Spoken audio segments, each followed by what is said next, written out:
Students, till now we discussed about total income, average income and the merits of using these as a criteria to compare development of a country. Today we will start with another topic, that is income and other criteria. So we will see that income is not the only criteria that determines the development of a country.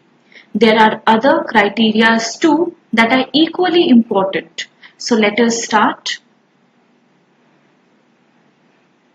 Students, we have studied that the quality of life of an individual depends on both materialistic as well as non-materialistic things.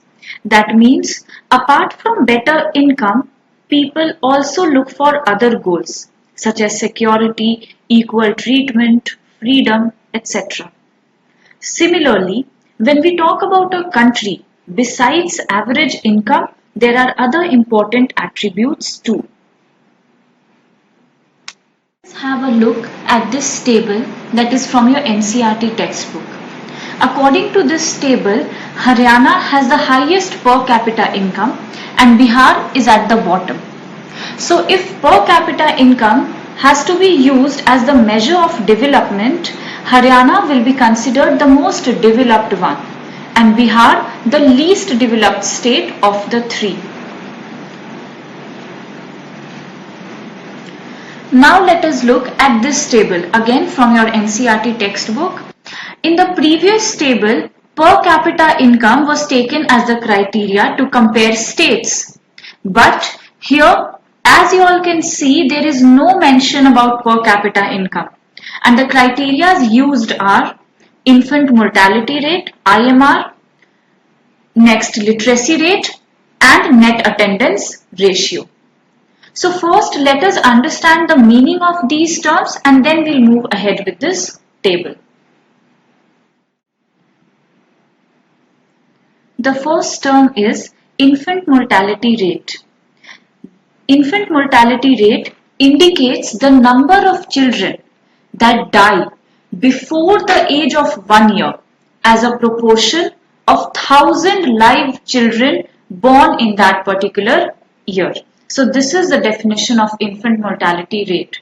The number of children who die before the completion of 1 year as a proportion of 1,000 live children born in that particular year.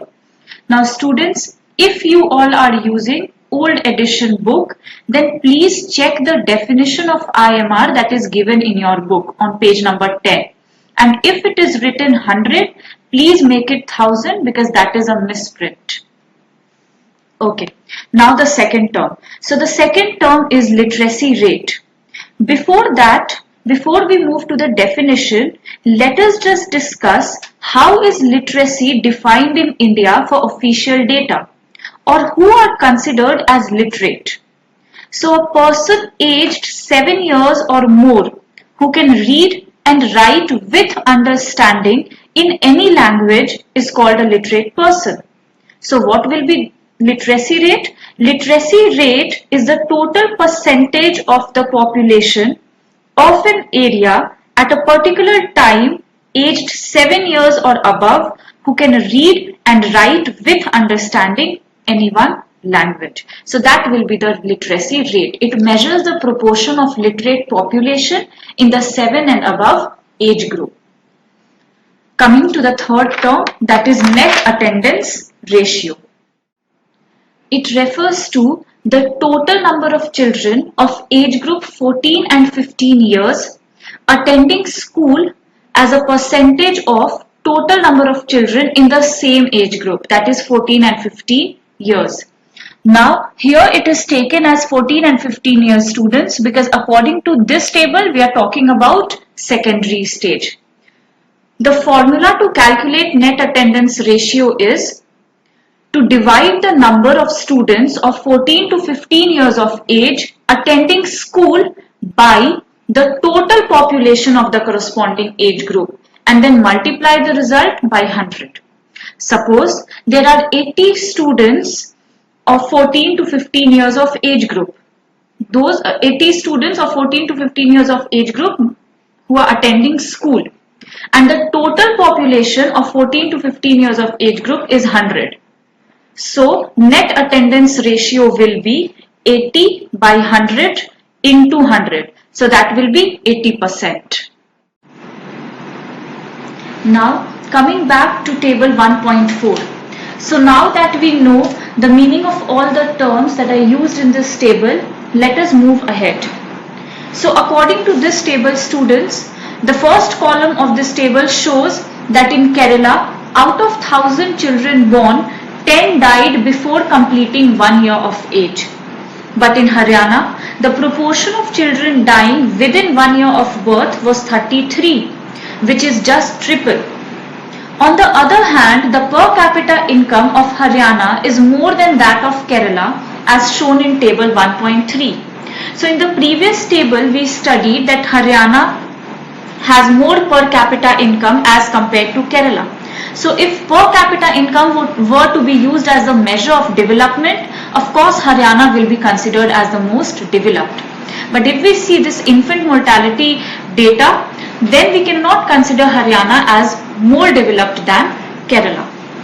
The problem does not end with infant mortality rate. The last column of this table shows that around 2/3 of children aged 14 to 15 years in Bihar are not attending school beyond class 8, secondary stage, I told you all. So here are a few points related to the table that we already discussed. We discussed that in Kerala, out of 1,000 children born, 10 died before completing 1 year of age. Whereas in Haryana, the infant mortality rate was 33, which is just triple. On the other hand, the per capita income of Haryana, as we studied in the last table, is more than that of Kerala. The last column of this table shows that around 2/3 of children of age 14 and 15 years in Bihar are not attending school beyond class 8.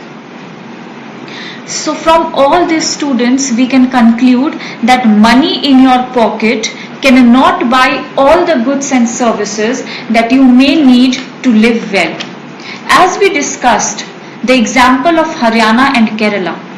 In Haryana, people were earning more. The per capita income was more in Haryana as compared to Kerala. But since the public health facilities were not good in the state, IMR was more than that of Kerala. Also, since education facility was not good in Haryana, that's why literacy rate was less than that of Kerala. So even though Kerala had low per capita income, if we talk about infant mortality rate, it was far better than Haryana, and also if we talk about literacy rate, then it is better than Haryana. That's all for today's class. So students, today we studied about income and other criteria, and we saw that income is not the only important attribute that should be used for comparison. Besides average income, there are other equal important attributes also. Here are a few questions for your assignment. Please write the answers in your notebook. That's all for today's class. Thank you, students.